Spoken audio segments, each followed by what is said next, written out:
represent the appellant, Jeffrey Testerman, a journalist for the newspaper formerly known as the St. Petersburg Times, now known as the Tampa Bay Times. Okay. I think it's undisputed in the record that in the fall of 2009, Mr. Testerman went to a rundown duplex in Ybor City behind the Questaway Rake Cigar Factory to seek an interview with an individual named Bobby Thompson, who had given a campaign contribution to Kevin White, who had was then running for re-election. I believe the Attorney General of Ohio has explained in his application for an order extraditing Mr. Testerman to Ohio to testify that on that occasion, Mr. Testerman had a conversation with Mr. Thompson wherein he overheard Mr. Thompson using the name Mr. Thompson while using a cellular telephone. We have no idea whether Mr.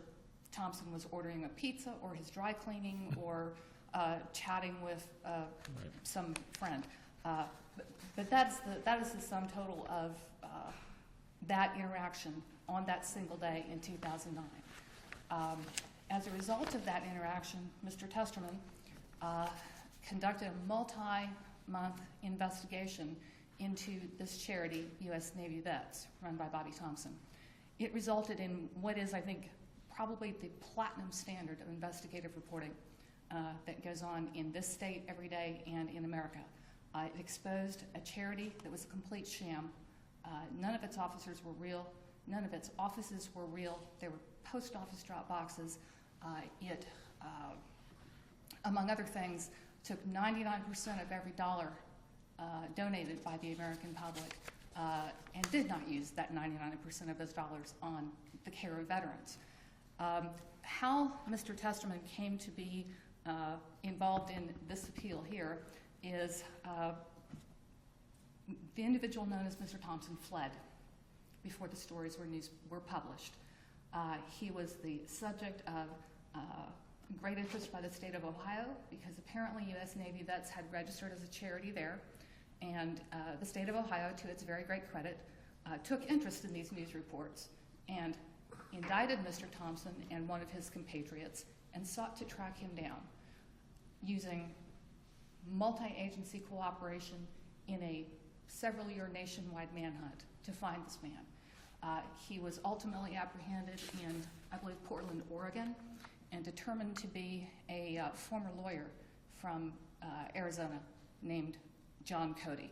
And that's why there are inconsistent references to this individual in the record. What next happened as Mr.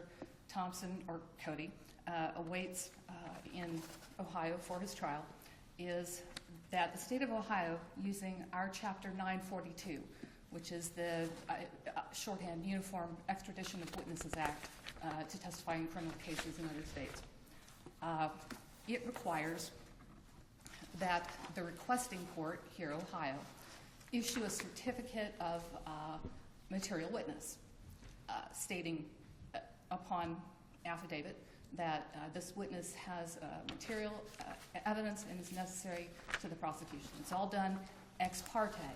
Mr. Testerman, nor the Times, had any opportunity to address that court before those papers were issued here to Florida. They arrived in Florida apparently about the time as similar applications directed to a Dr. Steen in Tampa and a Dr. Reiger in Tampa. I believe my esteemed opponent, Ms. Taylor, was as surprised to see those in the record on appeal as I was when I got it from the court. We didn't know anything about that at the time in January when we were moving to show cause why Mr. Testerman should not have to go to Ohio to testify. The reasons we contend that Mr. Testerman should not have to go to Ohio to testify is that the papers of the Ohio Attorney General do not establish what's necessary under Chapter 942, that being that the witness is material and necessary and will suffer no undue hardship. We believe there are several reasons that Ohio did not establish that, and we further believe that the Florida reporter's privilege plays an important role in this case. It has a long-standing history in Florida, going back into the 70s. It has been a public policy of this state, repeatedly enunciated by our courts, and finally ensconced in our evidence code in 90.5015. Well, can we break down those elements? I mean, Sure. when you say you don't believe it's material, the Ohio Attorney General argued three things as to materiality. Tell me if I've got these wrong. All right. One, that testament can perform an in-court identification. He can tie Cody to the Ybor City complex or duplex used to operate the USNVA, and that he can provide material information that links Cody to the USNVA. If that's correct, that seems to be material. Is that a fair assessment? Is there something wrong about those three allegations? I think that the materiality that Ohio is arguing is that Mr. Testerman was an eyewitness to a crime on that sidewalk that day in 2009. Well, and that probably goes to the weight, not necessarily the admissibility, as to the interpretation of what he said. Because like you say, well, he could be ordering a pizza, but he could be soliciting funds under a false pretext. You know, it's a one-way conversation. But And Mr. Testerman has no way of knowing that. None of us do. correct. I would also submit to He's the not court. going to be asked to give an opinion. That's not what he's being subpoenaed for. It's for observations and what he heard and saw. Actually, the Ohio Attorney General's affidavit in support of his certificate goes much further. He wants Mr. Testerman to testify all about his news gathering and reporting with respect to U.S. Navy vets and Bobby Thompson. He has not limited his request to simply an eyewitness identification. And you're saying since Ohio has a weaker reporting privilege, that argument it wouldn't be as strong in Ohio as it would be in Florida? Ohio's privilege, as I understand it, is limited to confidential sources. Here, of course, I know the court has dealt with journalist subpoenas before, and our privilege is much broader. I was afraid you might say that. Much broader and much stronger. It protects published and unpublished information, information from confidential sources and non-confidential sources, and what has actually happened here is 942 has become a very convenient backdoor for an out-of-state prosecutor to come into Florida and take full advantage of the magnificent work routinely done by our journalists. They never tried to take Mr. Testerman's deposition here, and I think the reason is obvious. If they'd come down here and tried to get one of our courts to issue a deposition subpoena, it would have been defeated by our privilege statute. But that's a strategy decision, not before us. I mean, I can see what you're saying. I tend to agree with that, but I don't know that we can wrap it into this appeal and have that be the definitive factor. I think two reasons it's highly relevant in the appeal. One is that the test for dealing with the reporter's privilege uses very similar words to 942. In order to get testimony from a reporter, the testimony has to be relevant and material, has to be unavailable from alternative sources, and there has to be a compelling need. Let's talk about the compelling need. Tell me if this is right. Okay. The other witnesses that Testament alleges could identify Cody as Thompson are Blanca Contreras, who's a co-defendant who refuses to testify against Cody. She's actually been convicted and is serving 5 years in prison. Contreras' daughter, who claims to have suffered memory lapses and refuses to testify.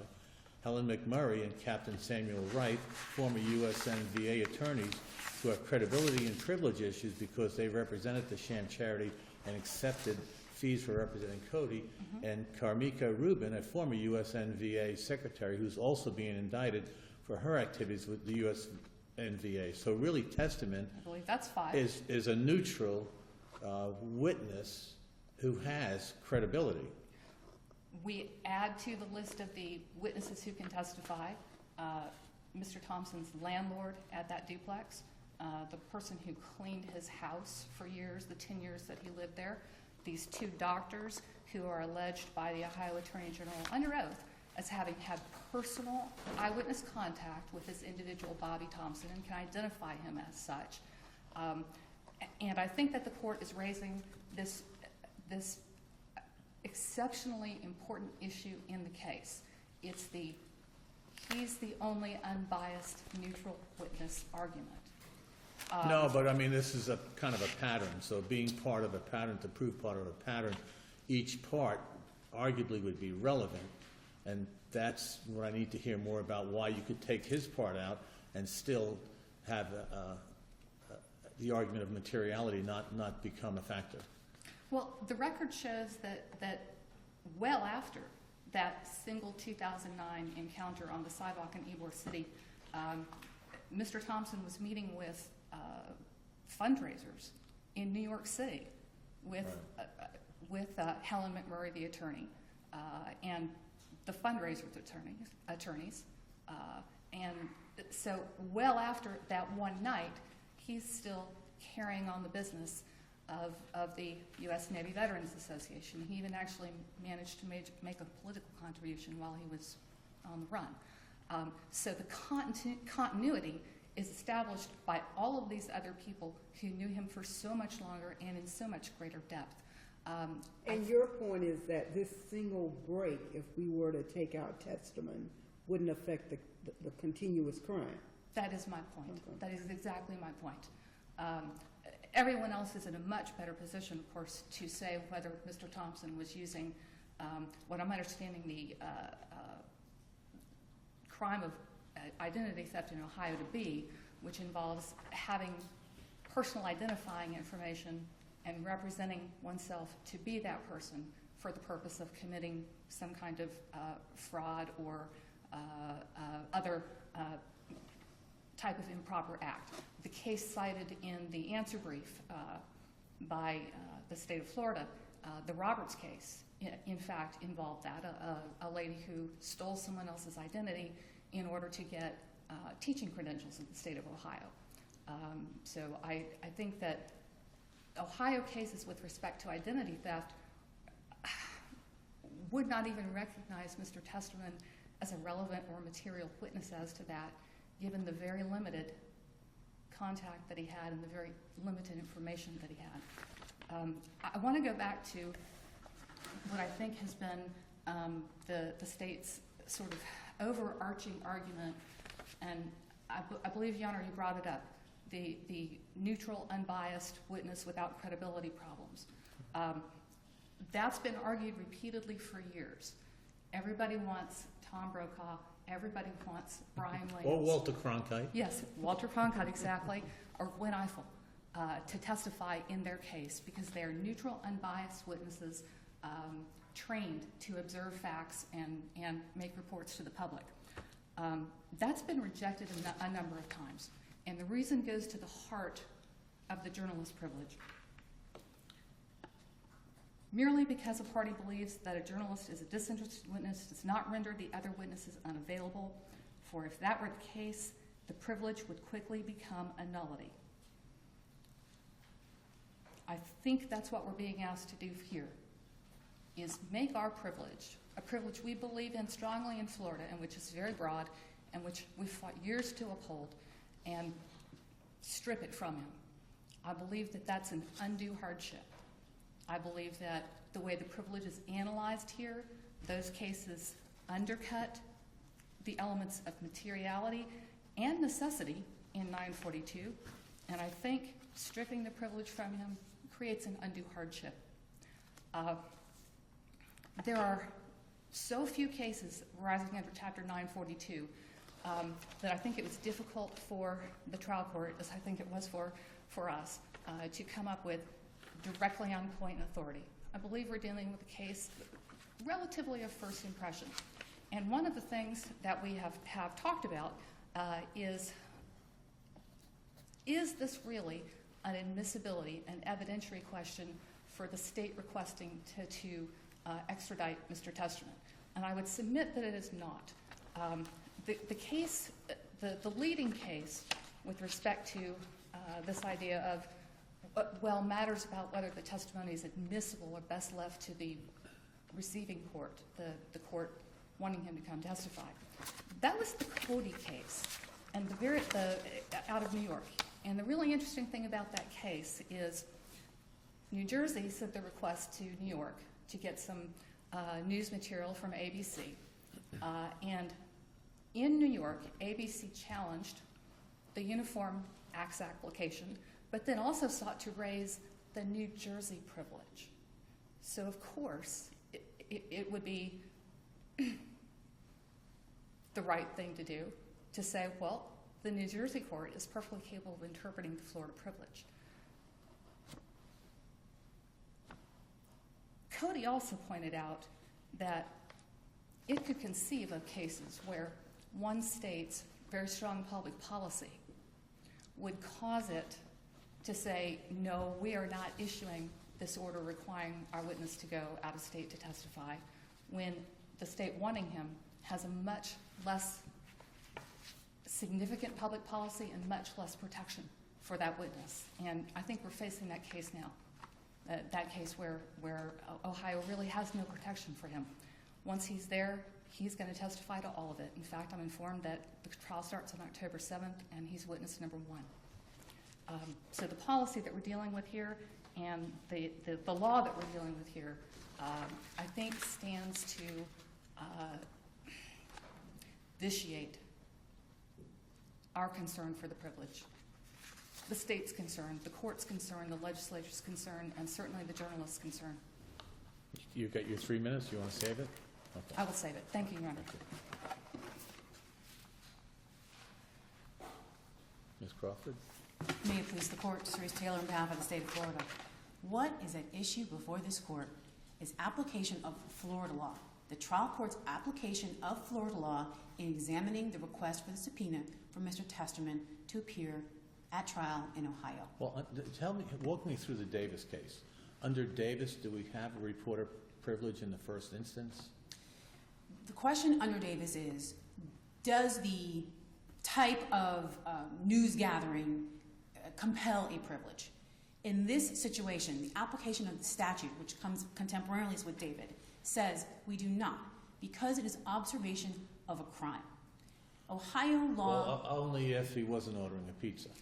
No, well, if the court will permit. In the former St. Petersburg Times, March 20th, 2010, Mr. Testerman's article states, in part, quote, "In the August heat, cell phone to his ear, he paces the sidewalk outside the faded maroon doors of his duplex. Quote, that's right, the U.S. Navy Veterans Association, he says into the phone. Send it to my attention, Commander Bobby Thompson. That right there is the crime. Ohio law identifies identity fraud as portraying yourself as somebody else. We have a completed crime. And Mr. Testerman observed the completed crime when he was arriving to do his news gathering. And that criminal element takes this case out of the grander reporter privilege concerns that Mr. Testerman asserts. In 1998, the Florida legislature codified the reporter's privilege. In that time, prior to that, and she's right that in the 70s we did have this privilege, but at the time the privilege more resembles what it resembles in Ohio now, sort of this confidential source type of privilege. But in 1998, Florida legislature said, we're going to have a privilege, and this is what it looks like. And if you observe a crime, if you're the eyewitness to a crime, if you have material evidence of a crime, physical evidence of a crime, then you just become a citizen. And like every other citizen, we are compelled to testify in a criminal matter. And that's all we're talking about here. And I know that there are concerns about the scope of what Mr. Testerman may be asked to testify. But when the court re-examines the record in this case, it's not very lengthy statements by the prosecutor in cross-examination, what he says is, and I'll paraphrase here, we, under Ohio, could ask him about anything that is public. Ohio law states that if something is published in the newspaper, the reporter should be able to come in and say that which they've already said in print and assert what they've already asserted in print to be truthful, asserted under oath in court. But, he says, if you don't like that, if this court directs us, we'll limit it to the identification. We'll limit it to this is who he is, this is what he said he was doing. And what's important here is we're talking about a multi-state, multi-year, multi-million-dollar RICO that reached all over America. And Ohio was one of the first states who was lined up to get at Mr. Cody Thompson, but there are others. And what we have is Mr. Thompson's representation as Mr. Thompson, Mr. Cody's representation as Mr. Thompson, over a period of years. And each of these witnesses is a key to the continuum of this RICO. And the fact that we may have witnesses that could say in 2002 he said it, doesn't negate our ability to produce witnesses from 2009, 2010, who can say that the continuity of this crime was continuing. And when you have a brief observation of a crime, Florida law does not extend the privilege. And so what the state's position is that there is no applicable privilege for Mr. Testerman's ability to observe crime and then not appear as a witness to report what he observed as a citizen. But even if we're going to apply this privilege analysis, the state has overcome the privilege. It's a qualified privilege. Before you move into that, Sure. I want to make sure I understood. You're saying Ohio is agreeing to limit the scope? If the court permits, I will read what it says. He says, we don't see, okay, well, let me go back a little bit. We don't see where that would impinge upon anybody's ability that they would stand up and take an oath and swear that what they put in the newspaper in front of tens of thousands of people is the truth. We don't see where that imposes any kind of hardship on him. However, if the court would direct us otherwise or release him for nothing more, then he can come up there, relate that incident, and point the finger at Mr. Thompson and identify him as Mr. Thompson, then so be it. The state would be, that's what we would need in this case. That's the primary factor. That's the primary reason for Mr. Testerman's That would be a testifying. function of the trial court. Sure. That wouldn't be the function of the appellate court, and the trial court didn't make that limitation? The trial court did not make that limitation. And when you're looking at what the trial court decided, you're applying this abuse of discretion standard. Did the court properly apply the law that deals with out-of-state subpoenas, 94202? And as you're doing this analysis, because Mr. Testerman is in the news-gathering business, this case has another layer of analysis, this reporter's privilege. And to trial judge's credit, instead of just saying, you know what, I'm going to apply the subpoena law, and that's all I've got to worry about, materiality, necessity, and undue hardship, he says, I'm going to go ahead and look at the reporter's privilege just to make sure we've got a full... He analyzed it in the alternative. He analyzes it in the order, and he decides that this is compelling evidence. The fact of this crime, the enormity of this crime, requires the state to produce, series of witnesses. Tell me if the finding of fact that the court made in the order, Judge Perry, that Testerman is the only neutral and unbiased witness is correct in view of what Ms. Steele said about these other witnesses. Okay. To me, that finding is in two parts. The first part is he the only witness to this criminal act, this completed criminal act? Yes, because it was him and Mr. Testerman, and at the end of that excerpt that I read from the paper that's attached to the original motion that Testerman made against the subpoena, that's the attachment. I just blew it up because it was too hard for me to see. But he says at the end, he says at the beginning they were face to face, and at the end he goes to the duplex. So they were the only two people there. And that, according to the Times reporting, is the only face-to-face they had with Mr. Cody Thompson. So, yes, he's the only witness. And all these other witnesses cannot testify as to that interaction and to that representation. But they can testify to something similar. They can. In a different geographical location. Other crimes that he committed along his continuous journey of criminal activity. But to get back to the credibility, I think that even though this is true, that Mr. Testerman is an unbiased witness, I don't believe that is the crux of the analysis that applies in this case. I think it's true, but I don't think it's the crux of the analysis. Because I do agree that you could have these cases that say, we're not going to call in Tom Brokaw just because he's the most reliable person we can think of. I think that would be a miscarriage of the First Amendment and the reporter's privilege we have in Florida. But what we have in this situation is he observed a completed crime. And so while he is a unbiased witness or neutral witness, that really isn't the sole basis to pull him in to testify. The basis to pull him in to testify is the fact that he's a witness to a crime. And that eyewitness status and the crime status, because we have cases where a reporter may have some firsthand knowledge of something that isn't a crime. And in that case, we go right to the analysis of, does this qualified privilege apply? But because we have a crime, it exempts from the qualified privilege. And so we don't even really need to get into this whole materiality, necessity, compelling. We don't even need to get there because of the fact that the state of Ohio defines this act as a crime. And I think it's important to note that, as I did in the beginning, what you have is the state of Florida applying Florida law. This is not a situation where Ohio, who has a different configuration of its reporter's privilege, is then importing that law to apply to Judge Perry. What Judge Perry does is apply Florida law. And under Florida law, the acts that were observed qualify for Mr. Testerman to testify. The only Ohio law really at issue is, does Ohio define these acts as a crime? And I think that's important because that's the whole crux of, is it observation of a crime? And the answer to that is yes. The answer to that is I yes. mean, let's not assume an answer. The Yes, answer is the yes, answer and to that's what that is makes yes. it relevant That's and right. material. Okay. And because Mr. Testerman is the only person who was there in this interaction, he's the only witness. Yes, there are other witnesses that potentially could testify. But as the court noted, Judge Volante, you noted, none of these witnesses were there this day. That's the most important thing. But in addition, these witnesses have their own constitutional baggage, and many of them are in a position that they face criminal charges. And because this case has so many fingers, reaches out to so many states, it would be imprudent for any of these witnesses to put themselves in a position to testify that then that evidence could then later be used perhaps in a federal prosecution or in another state prosecution. So none of these witnesses has any really vested interest in testifying.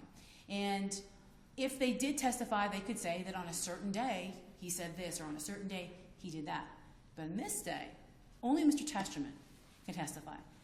And really, it doesn't matter what he was saying on the phone. My reading of the Times article suggests it was not ordering a pizza. But no matter what, even if he was ordering a pizza, that's right, 12 Domino's pizzas to Bobby Thompson, Commander, U.S. Navy, Duplex, Ybor City. That's all that matters. That is the crime. Pretending to be somebody you're not. And Ohio really doesn't even require you to have some gain. It doesn't require you to victimize somebody with your representation. It's the falseness. And the evidence now supports, I do not think it's contested, that Mr. Thompson is Mr. Cody, or if he's not Mr. Cody, he's not Mr. Thompson. And he's not a Navy vet, and he wasn't running a charity to benefit our poor Navy veterans. He was running a charity to benefit himself and the call centers that took 90% of the profit off the top. And so because of this, because of the criminal nature of this activity, Mr. Testerman is the witness. And the fact that he's engaged in news gathering, the fact that he's a reporter, does not exempt him from testifying as a citizen to his observation of crime. And the state of Ohio has limited what he can ask, and even if they were to go beyond that limitation, the maximum they appear to be wanting to go into is what he said in the article, what he's already said, his conversations with Testerman, with Cody. But the main question is, did he identify himself as Bobby Thompson? And Mr. Testerman is the only one who can testify to that. The court did not abuse its discretion, and we ask that the trial court's order be affirmed. Thank you. And Ms. Steele, you do have your 3 minutes left. I don't think I'll use them all, Your Honor. Thank you. I believe what the state has just argued is that if I'm outside my home and someone approaches me and I say, my name is Susan Smith, and I go into my home, I've committed a crime in Ohio to which that person on the street in St. Petersburg is a material witness. What is the crime? How does what happened on a sidewalk in Ybor City in the fall of 2009 constitute an Ohio crime? Second, we have 2 doctors who are not alleged to have any dog in this fight, other than having had personal interaction with this Mr. Thompson here in Tampa. They'll be going to testify. Apparently we have landlords, house cleaners, other people who were certainly more intimately involved with Mr. Thompson Cody. The third thing I'd say is in the Mastrapa case, in which I cite in my papers, I wanted to bring the court's attention to what I think was a central part of this ruling. It's a Chapter 942 case, and there are very few of them, so I thought I should mention one. This was where New York wanted organized crime strike force documents. extradited to it. And the third DCA said, it is clearly good public policy to keep such information where it belongs with the strike force in the state of Florida. I think one of the things that probably got lost in my efforts to respond to your questions this morning is that the public policy of the state of Florida has been to protect reporters from having to go and testify about the entire scope of their news gathering. In fact, Mr. Tamaro from Ohio has stated it is his intent to elicit all of that information. I would remind the court that when we start mining reporters and journalists for their work product, it undercuts their very objectivity, their neutrality, the very reasons proffered for them to be witnesses in the first place. It robs them of that, and the function that they serve in this society is not as investigative arms of courts, prosecutors, private litigants. And I believe that the court must play a central role here in upholding the protection of Mr. Testerman. All right, thank you. Thank you. Very interesting, well argued, appreciate it. We ready to go to the next one? Sure. Okay, we're going to move on to another case, and that would be the Troyer Brothers versus